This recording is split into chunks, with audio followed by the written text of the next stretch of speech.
Every year, the NBA playoffs separate the pretenders from the contenders. It's where iconic moments are born, where the greats cement their legacies, and where underdogs rewrite history. With the postseason tipping off on April 19th, we're just weeks away from the best basketball of the year. But before the chase for the title truly begins, let's dive into everything you need to know about the Western Conference playoff picture. The Western Conference race is so tightly packed that the gap between the number 2 and number 8 seeds is just 5 games, far closer than in the East, where the number 2 seed holds a massive 21-game lead over number 8. The battle for the West's number 3 seed will likely come down to the Lakers and Nuggets, though the Warriors, Clippers, and Timberwolves could still shake things up down the stretch. Shout out to the lower part of the Western bracket for keeping April regular season basketball meaningful. The Memphis Grizzlies, at 46-32, occupy the 8th seed and have struggled recently, going just 3-7 over their last 10 games and appearing to be on a downward spiral, dropping from 5th to 8th in a matter of a week. The Minnesota Timberwolves are 46-32 and 7-3 in their last 10 games. The 6th-seeded Golden State Warriors sit at 46-32, matching the Wolves' 7-3 record in their last 10 games and currently hold a half-game lead over them. The LA Clippers, currently the 5th seed, are also 46-32, but surging with an 8-2 record over their last 10 games. The Denver Nuggets have gone 3-7 over their last 10 games, including tough losses to the Wolves and Spurs. Just 10 days ago, they looked primed to lock up the 2nd seed, but now they're fighting just to hold on to 4th and secure home court advantage in the first round. In the 3rd spot, the Lakers are an even 5-5 in their last 10.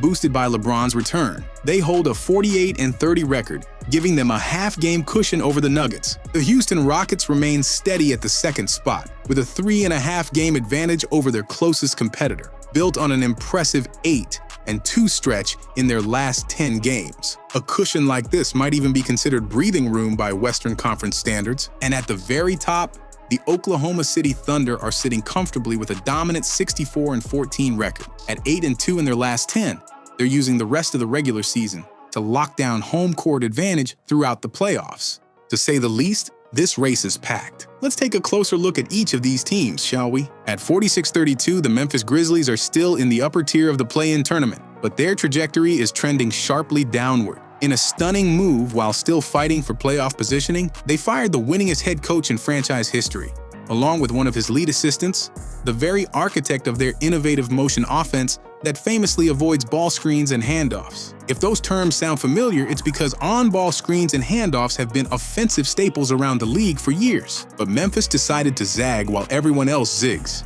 This season, they've run the fewest on-ball screens and handoffs per game since the 2013-14 season, which is the first year that metric was tracked. And they rank dead last by a wide margin. Don't get me wrong, it's not like they've been bad all season. They still rank top 6 in offensive rating, just outside the top 10 in defensive rating, and lead the NBA in pace. Unfortunately, high pace might be the only thing that fits their oft-injured superstar Ja Morant. His numbers have been down across the board this season, and Desmond Baines have taken a hit as well. Jaren Jackson Jr. has been a two-way force all year, but his stellar play isn't enough if his star backcourt isn't at its best. The Grizzlies are in shambles, firing coaches weeks before the playoffs, scrambling to adjust their offense on the fly, sputtering defensively, and even getting into sideline shouting matches. This is not how you gear up for a postseason run. They held the 2nd seed as recently as late February, but have gone just 10-14 since,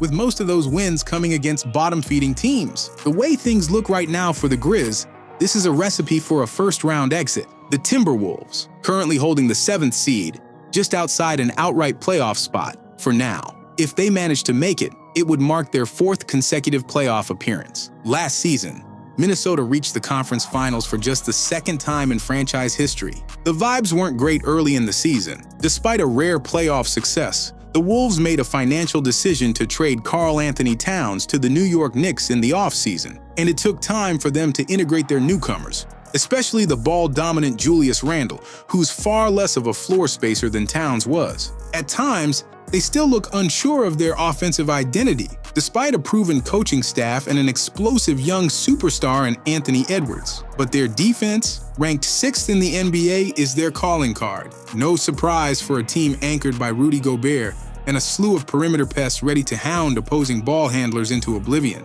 The Wolves have a real chance to hold their spot in the bracket and skip the play-in tournament altogether, as 4 of their 7 remaining games are against the tanking brigades known as the Brooklyn Nets, Philadelphia 76ers, and Utah Jazz. Whoever they end up facing in the first round will have their work cut out for them in what could be yet another entertaining Western Conference quarterfinal series. Next up, the Golden State Warriors, who finally managed to give Steph Curry a much-needed second playmaker by rescuing a miserable Jimmy Butler from Miami and restoring his basketball joy. Oh, what a brilliant move it was for Golden State. We broke it down previously on the channel. Just look at these numbers. The Warriors boast a 121.7 offensive rating with Butler. That figure would rank second in the entire NBA, trailing only the Cleveland Cavaliers. That's right, only one offense in the league has been more efficient than this upgraded version of Golden State. What about the defense? Slightly weaker compared to their offensive brilliance, but still elite. With Butler, they have a 111 defensive rating, which would rank in top 5. Room to grow, right? Of course, the standard small sample size disclaimer applies, and over a full season, these numbers would likely regress a bit. But historically, teams with this level of performance on both ends tend to go on deep playoff runs. Okay, numbers can lie sometimes, but you can't overlook the experience on the highest NBA stage with this group. Playoff Jimmy is a real thing.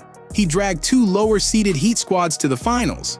And that's before you even count the collective finals trips of Steph Curry, Draymond Green, and head coach Steve Kerr. With the chaos in the Western Conference standings, things could look different in a couple of days, and flip again 2 more times over the next week. Next up, we have the surging Clippers, who have exceeded expectations this season despite losing Paul George to free agency in the summer. They were without their star Kawhi Leonard earlier in the year, but held steady thanks to a rejuvenated James Harden, a surprising all-star level season from Norm Powell, and steady contributions from Ivica Zubac until the Claw returned from injury.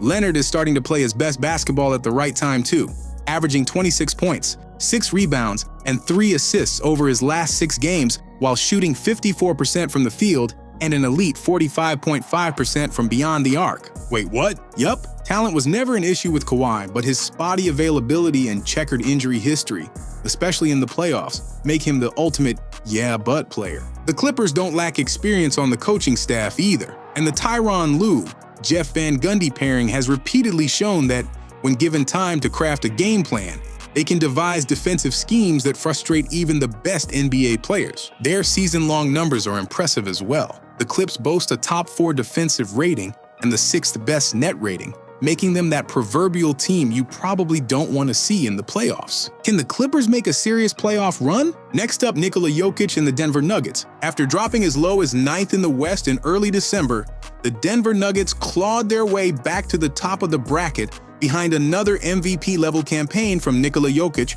hot streaks from Jamal Murray and Michael Porter Jr., and unexpected yet welcome contributions from Christian Brown and Russell Westbrook. But that scorching run seems to have cooled off. The Nuggets are just 3-7 in their last 10. To be fair, Jokic missed some of those games, and considering he's the ultimate on-off king, the fact that Denver managed to win 2 of the Jokic-less battles could be seen as a minor point of pride.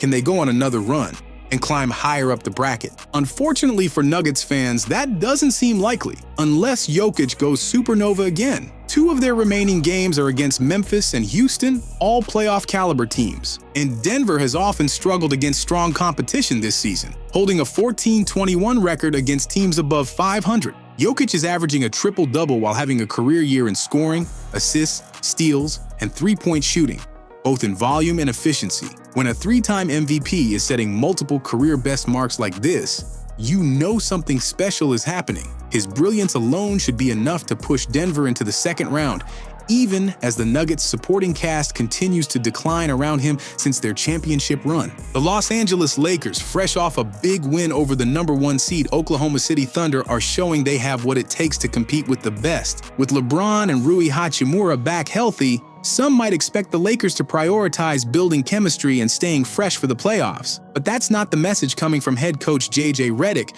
who has emphasized the need to play each remaining game with urgency to determine their own playoff seeding in the ultra-competitive Western Conference. The Lakers have been consistently solid against good teams, posting a 2016 record against opponents above 500. They can win with both defense and offense, and LeBron is still capable of coming up with stops like this. That's bad news for whoever they end up facing. Doncic has played his way into better shape, averaging 26.6 points, nearly 7 rebounds, and 7.4 assists over his last 5 games, making Nico Harrison look like a bigger fool with every game he plays for the purple and gold. Austin Reeves built strong chemistry with Doncic while James was sidelined and is now regarded as the best third option in the NBA. And LeBron, he can still be the best player on the floor in any given game, but can he sustain that over the course of a long series? Can Doncic and Reeves hold up defensively if opponents relentlessly attack them, just as the Celtics did to Luka in last year's finals? These are the questions that will determine how deep the Lakers can go this time around. The second-seeded Houston Rockets have been one of the biggest surprises of the season, boasting one of the youngest cores in the league, yet still managing to rack up 52 wins to date. They've also held their own against strong competition, with a 20-16 record against teams above 500, and have shown resilience in close games, going 8-5 in contests decided by 3 points or less. According to Basketball Reference's Playoff Probabilities report, the Rockets have a strong chance of holding on to the number 2 seed, which would allow them to wait for the winner of the Western Conference play-in tournament. Though Houston has few players with real postseason experience, they would still be clear favorites in a first-round matchup. The Rockets have dominated the regular season by excelling in the possession battle and fast break opportunities, but their offensive efficiency remains a concern. They still lack one more consistent shot creator, which could be a limiting factor in the playoffs. Jalen Green is still young, athletic, and capable of scoring with the best of them, but he remains inconsistent. One night, he'll drop 30-plus points, and the next, he'll find himself benched in the fourth quarter because of questionable decision-making and defensive lapses that drive head coach Ime Udoka mad. While Houston's offense is middle of the pack, their defense tells a different story. They rank top 4 in defensive rating, thanks to a combination of strong coaching and the right personnel. Even though Alperen Şengün, Jalen Green, and Fred VanVleet aren't making any all-defensive teams anytime soon, the rest of the roster is packed with impact stoppers. Amen Thompson and Tari Eason have truly earned their Terror Twins moniker. Jabari Smith Jr. is a long, mobile big who protects the paint and can switch on the perimeter. Dylan Brooks is annoying to watch, but even more annoying for opposing scorers to play against. This stifling defense gives the Rockets a high floor, but their ceiling beyond the first round is questionable, especially if they have to hide their best scorers to keep smarter, more experienced teams from exposing them. Still, Houston fans will take any playoff basketball as a win because the memories of Kevin Porter Jr. jacking up 20 shots a game are still too fresh in their minds. Regardless of how far they go, this team deserves praise for their rapid turnaround, holding the 2 seed in the West after finishing 11th last season and 14th in 2022-23. We saved the best for last. The Oklahoma City Thunder took control of the Western Conference's top seed a month into the season and haven't let go since. This is what happens when you combine long-term planning, smart decision-making, and elite drafting and development. Lead executive Sam Presti and head coach Mark Daigneault should be Hall of Famers right now for the turnaround they've orchestrated in one of the NBA's smallest, least glamorous markets. Okay, I might be exaggerating, but only slightly. At the very least, they should write the definitive guide on how to build a championship team through the draft, accumulate assets, and develop talent the right way. The Thunder lead the NBA in defensive efficiency. MVP candidate Shai Gilgeous-Alexander ranks second in total steals, and somehow, he's probably the weakest defender in OKC's 4 most used lineups this season. That is bonkers. Speaking of that MVP candidate, Shai leads the NBA in scoring at 32.6 points per game and powers one of the league's top 3 offenses. He's surrounded by a versatile and skilled supporting cast featuring Jalen Williams, Chet Holmgren, and Lou Dort, masterfully supplemented by Alex Caruso and Isaiah Hartenstein in the offseason. OKC's metrics stack up with the best championship teams of this century.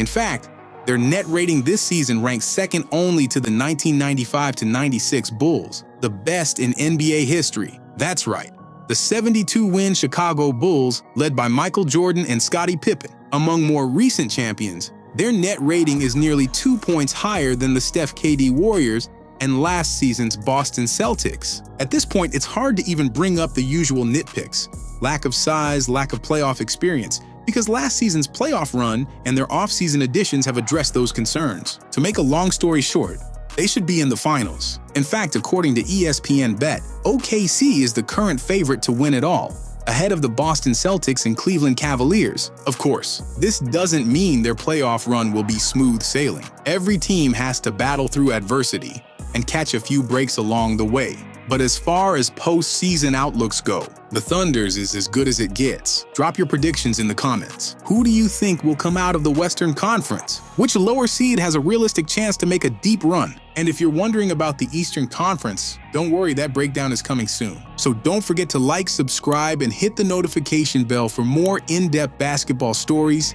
and analysis.